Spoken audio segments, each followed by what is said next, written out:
You are attempting a pattern, a mosaic. We will not allow it." "How are you going to stop me?" I asked. "My roof is naked. If you stop me now and it rains, the water damage is on you.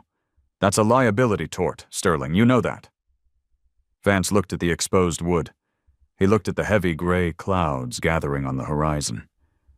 "Finish the roof," Vance said cold. "But if that pattern constitutes a sign porn message or commercial advertisement, we will foreclose. We won't fine you. We won't argue. We will exercise the acceleration clause in your deed restrictions, and we will take your house. Have a pleasant afternoon." He turned, got back in the Escalade, and drove away. I stood there, heart pounding. This wasn't Linda playing checkers. This was chess. "Vinny!" I yelled up at the roof. Vinny peered over the edge, a nail gun in his hand. "Who is the suit?" "The final boss," I said. "We need to change the plan." "No QR code?" Vinny asked, looking disappointed. "No," I said. "If it's a QR code, they'll argue it's a message or a sign. We need something that is technically just a pattern, something that looks random to the naked eye but isn't." "Like what?" I thought about it. I thought about Vance and his algorithms. I thought about the uniformity clause. "Dazzle camouflage," I said. Vinny cocked his head. "Like the World War I battleships?" "Exactly," I said. "Geometric shapes, intersecting lines, chaos, high contrast black and gray. It breaks up the silhouette. It confuses the eye. It's modern art, Vinny, but we're going to embed a hidden image, anaplerotic art. You know those magic eye posters from the 90s? Vinny grinned. "The ones where you have to cross your eyes to see the dolphin?" "Yes," I said, "but no dolphin. I want you to tile the roof so that, from the street, it looks like a jagged, abstract mess of hearth tones. But when viewed from satellite, or a drone at 400 feet. "It says help?" Vinny guessed. "No," I said. "I want it to look like a giant sinkhole. I want it to look like the house is collapsing into the earth. Optical illusion, trompe-l'oeil." "Why?" "Because," I said, watching the empty street where Vance had vanished. "If Apex Management cares about property values, let's see how they like a house that looks like a geological disaster on Google Maps." The tiling took 3 days. It was grueling work. Vinny and his crew had to cut shingles into triangles, trapezoids, and parallelograms. From the street, it looked hideous. It looked like my roof had been attacked by a cubist painter having a seizure. It was a jagged mess of charcoal, slate, and light gray. Linda walked by on day 2. She stopped, stared, and actually smiled. She thought I'd lost my mind. She thought I had ruined my own house. "Looks a bit chaotic, Mark," she called out, unable to hide her glee. "It's deconstructivist," I shouted down from the ladder. "I'm exploring the entropy of suburban decay." "Well, it certainly looks decayed," she laughed, snapping a photo to send to her new overlord, Sterling Vance. But she didn't see the big picture. Literally. On the 3rd day, the last shingle was nailed down. Vinny swept the debris off the gutters. "We need to test it," Vinny said. He pulled a drone case out of his van. "You have a drone?" "I use it to inspect chimneys," Vinny said, "and to spy on my ex-wife's new boyfriend. Don't ask." We stood in the middle of the street. Vinny synced the controller to his phone. The drone whirred to life and shot up into the air. Buzz! We watched the screen on Vinny's phone. The drone climbed. 50 feet. 100 feet. At 100 feet, the roof just looked like a mess.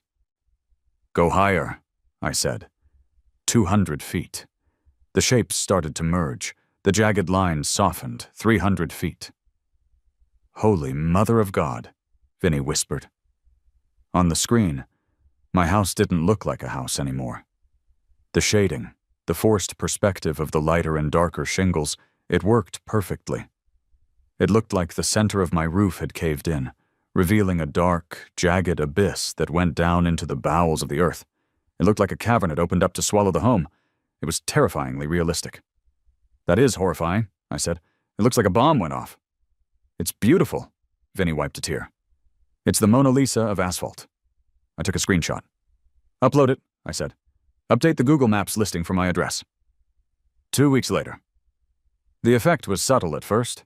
Drivers would slow down as they passed my house. looking confused. They would look at the roof, squinting. From the street, it was just ugly. They couldn't understand why their GPS, which now showed the updated satellite rendering, thanks to a little algorithmic manipulation by my tech-savvy nephew, showed a black hole where my house should be. Then, the Zillow listing dropped. I wasn't selling, obviously, but the Zestimate is automated. It pulls data from public records and visual data from satellite imagery. I received an email notification. Your home value has been updated. I clicked it. Previous value, $450,000. Current value, $12. I laughed so hard I nearly choked on my coffee. The algorithm had seen the hole in the roof, interpreted it as catastrophic structural failure, and tanked the value. But here was the kicker. It dragged the neighborhood value down. Comparable sales. The comps. The Hendersons' value dropped 15%. Linda's house, down 20%. The algorithm panicked. Sinkhole activity detected in area, a real estate blog speculated. 3 days later, the black Escalade returned. Sterling Vance did not look smooth this time. His tie was slightly crooked. He marched up my driveway holding a tablet that was displaying a heat map of the local real estate market. It was all deep red. "What have you done?" Vance hissed. He didn't even say hello. "I re-roofed," I said, sitting on my porch swing. "Asphalt shingles, earth tones, uniform composition, it's all in the report, Sterling." "You crashed the algorithm," Vance shouted. "Apex manages 300 homes in this subdivision. Our portfolio value has dropped by $4 million in a week because the satellite AI thinks your house is a crater." "That sounds like a you problem, Sterling. Maybe you should calibrate your AI better. I just like geometric patterns." "Fix it," Vance ordered. "Paint it over, tear it off. I don't care. Make it look like a roof or we will sue you for what?" I stood up. "For painting my roof in a way that confuses a satellite? Show me the bylaw, Sterling. Show me the bylaw that says roof must not trick Skynet." Vance's jaw worked. He was flipping through files on his tablet, scrolling desperately. He couldn't find it, because it didn't exist. "We will pass a special assessment," Vance threatened, his eyes narrowing. "We will rewrite the bylaws. We will ban patterned roofing. We will bankrupt you with legal fees." "You can try," I said. "But right now your portfolio is bleeding. And I have a friend at the local news station who would love to do a story on how a glitch in the algorithm is destroying property values. Or maybe the story is big tech real estate firm bullies man for his artistic roof." Vance froze. He knew the PR nightmare. "What do you want?" Vance asked quietly. I looked at him. I looked at the black Escalade. I looked at Linda's house across the street. "I want a seat on the board," I said. Vance blinked. "Excuse me?" "You dissolved the volunteer committee. You installed a puppet regime. I want in. I want full voting rights. I want veto power on all architectural violations." "That is irregular," Vance said stiffly. "So is a roof that looks like a portal to the underworld," I countered. "Do we have a deal? Or do I go up there and paint a second illusion that looks like a radioactive waste spill?" Vance stared at me. He looked at the roof. He looked at his plummeting Zillow scores. "Fine," he spat. "You're appointed as the member-at-large, effective immediately. Now fix the damn roof." "I'll buy some gray paint tomorrow," I promised. Being inside the HOA board was like being inside the Situation Room, if the Situation Room was run by people whose primary concern was the height of hydrangeas. The meetings were held in a conference room at the Apex regional office. It was sterile, cold, and smelled of ozone. Vance sat at the head of the table. Linda, who was there as a community liaison, much to my annoyance, sat to his right. Jerry was there, sleeping with his eyes open. And me, wearing a Hawaiian shirt and flip-flops. "Item 1, Vance said, looking at the agenda. "Mrs. Higgins in 4B has a garden gnome that exceeds the height limit." "Denied," I said immediately. Vance looked at me. "Excuse me?" "I veto the violation," I said. "Mrs. Higgins is 80 years old. The gnome is a gift from her grandson. It stays." "The rules are clear," Linda piped up. 2 feet, Mark. It's 26 inches. I move to amend the rule, I said. New rule. Gnomes can be up to 3 feet if they are whimsical in nature. You can't just change the rules, Linda shrieked. Actually, Vance sighed, rubbing his temples, as member-at-large with veto power, he can block enforcement. The gnome stays. Next item. I leaned back in my chair. This was power. This was better than the stained glass. Better than the snake. I was the wrench in the gears. For the next month, I was the Robin Hood of Oak Creek. Someone wanted to paint their door blue? Approved. Someone wanted to park a boat in their driveway for a weekend? Approved. Someone wanted to build a tree house that looked like a pirate ship? Approved, with mandatory safety inspection by Vinny. The neighborhood began to change. It wasn't chaotic. It was alive. The beige uniformity was breaking down, replaced by pops of color and personality. People were actually outside, talking to each other, admiring the pirate ship, laughing at Mrs. Higgins' giant gnome. Vance was furious. But he was trapped. As long as property values were stabilizing, which they were once I painted the roof a boring gray, he couldn't fire me without risking another artistic protest. But I should have known that Apex wouldn't take this lying down. The coup happened on a Tuesday. I arrived at the meeting to find the door locked. My keycard didn't work. I knocked. Vance opened the door. He was smiling. It was a shark smile. "Mark," he said, "we won't be needing you today." "I'm on the board, Sterling." "Not anymore," he said. He held up a piece of paper. We checked the bylaws, specifically the residency requirements. He pointed to a highlighted paragraph. "Board members must be members in good standing. A member in good standing is defined as a homeowner with no outstanding violations or liens." "I don't have any violations," I said. "I painted the roof. The snake is compliant. The window is federal art." "True," Vance said. "But we did a survey. A very, very deep survey." He pulled out a photo. It was a close-up of my driveway. "Your driveway," Vance said, "has an oil stain, approximately 4 inches in diameter. Bylaw 6.3. Driveways must be free of all stains, cracks, and debris." I laughed. "An oil stain? You're kicking me off for an oil stain?" "It's a violation," Vance said. "You are no longer in good standing. Your seat is vacated. We've already appointed your replacement." He stepped aside. Walking out of the conference room was Karen. Karen. The woman from the stained glass window. The woman with the binoculars. She was smiling. She was wearing a blazer. "Hello, Mark," she said. "I think we have a lot of work to do. There are so many unauthorized colors in the neighborhood." Vance slammed the door in my face. I stood in the hallway. I heard the lock click. They had got me on a technicality. An oil stain. I walked to my car. I looked at the driveway of the Apex office. It was pristine blacktop. I drove home. I pulled into my driveway. There it was. A small, dark smudge where my old truck had leaked a bit of oil 3 years ago. I stared at it. They wanted a pristine driveway? They wanted to play hardball over asphalt? I picked up my phone. "Vinny." "Yo." "How much is gold leaf?" "Excuse me?" "Gold leaf or gold epoxy. Industrial grade. I need to resurface my driveway." "Mark," Vinny said, his voice dropping to a whisper. "Are you saying what I think you're saying?" "They fined me for a stain," I said. "They want the driveway to be free of stains."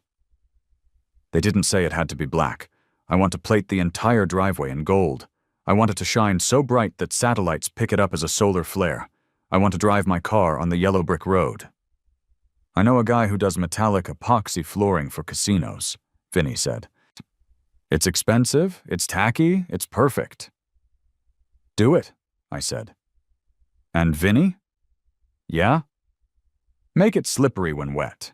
I want Vance to slide all the way to the street next time he tries to serve me papers. The rumor mill in Oak Creek is faster than fiber optic internet. By the time the cement mixer truck arrived, everyone knew something was happening.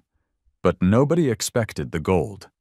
The process involved grinding down the top layer of concrete, removing the offensive oil stain, and pouring a base coat. Then came the metallic pigment. Buckets of shimmering, swirling, pearlescent gold dust were mixed into clear epoxy resin. Vinny and his crew poured it like they were icing a cake. They used squeegees to spread it. It wasn't just yellow. It was gold. It had depth. It shimmered. It looked like molten bullion cooling in the sun. When it cured, it was hard as a rock and shiny as a mirror. I stood at the bottom of the driveway.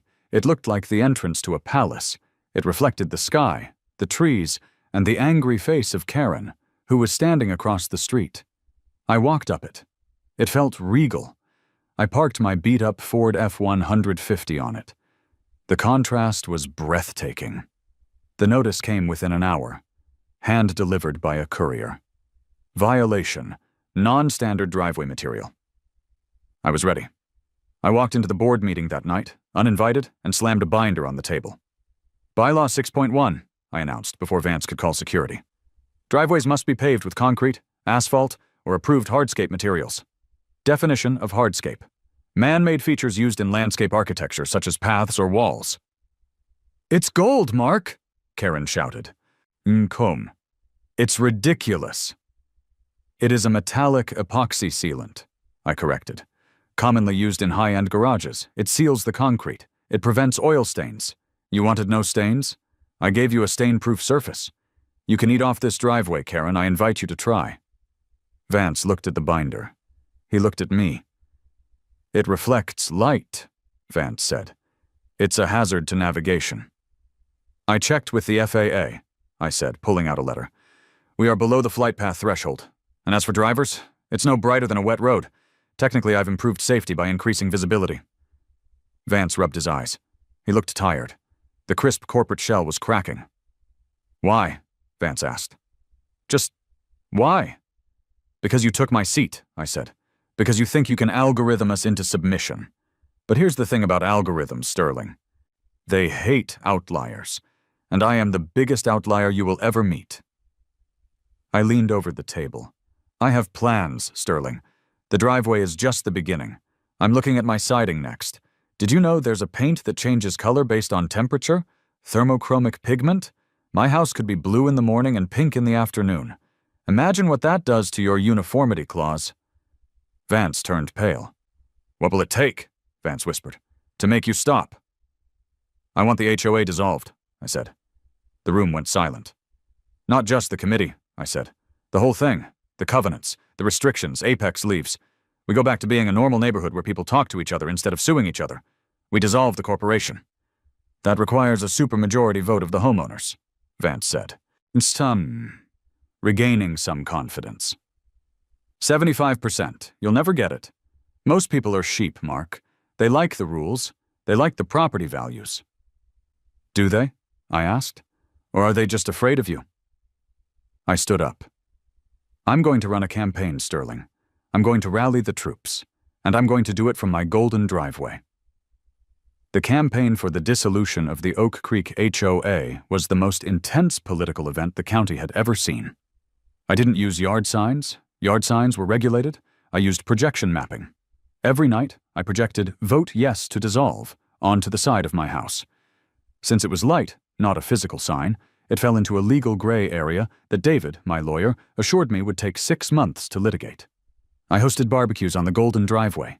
Vinny came and grilled sausages. We handed out flyers. I pointed out the savings. $300 a month in fees, I told the neighbors. For what? For Linda to measure your grass? For Vance to buy new suits? Imagine what you could do with $3,000 a year. Mrs. Gable was the first to flip. She wanted to keep her giant cherub fountain. Then the Hendersons flipped. They wanted to paint their shutters purple. Then the guy 3 streets over, who had been secretly building a boat in his garage for a decade, joined the cause. Vance fought back. He sent scary letters. He threatened that property values would plummet, ironic considering he had already tanked them.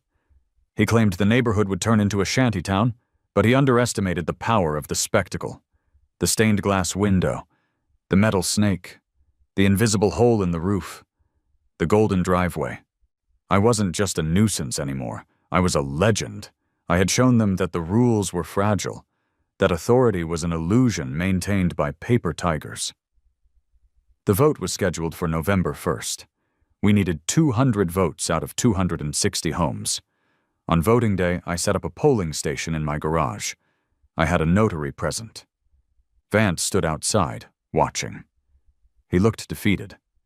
His Escalade was dirty. One by one they came. They walked up the golden driveway. They admired the snake. They waved at the burning image of Linda in the window. And they voted. At 8 p.m., we tallied the count. 201 votes. We had done it by a margin of 1. I walked out to the driveway. Vance was waiting. "You won," he said. He didn't sound angry. He sounded relieved. "I'm fired, you know. Apex lost the contract." "Sorry about that, Sterling," I said. "Don't be," he said. "I hate this neighborhood. You people are insane." He got in his car and drove away. I stood there. The silence was heavy. But it was a good silence. It was the silence of freedom. Linda's door opened across the street. She stepped out. She looked at me. She looked at the driveway. She didn't say anything. She just shook her head, turned off her porch light, and went back inside. 6 months later. Oak Creek is different. The Hendersons painted their house teal. It looks hideous. I love it. Mrs. Gable installed 3 more fountains. Her yard sounds like a water park. Someone down the street is raising chickens. I get fresh eggs on Sundays. My house is still the centerpiece. The golden driveway has become a bit of a tourist attraction, which is annoying. But I charge $5 for selfies, so it pays for the beer. Dion, the snake is rusting nicely. It looks ancient now. The window still glows every night, a reminder of the tyranny we overthrew. I was sitting on the porch with Vinny. We were drinking iced tea. "So," Vinny said, "you're a free man. No rules, no HOA. You can do whatever you want." "Yep," I said. "No more spite projects," Vinny said, sounding a little sad. "No more battles." I looked at my house. It was perfect. It was a monument to chaotic good.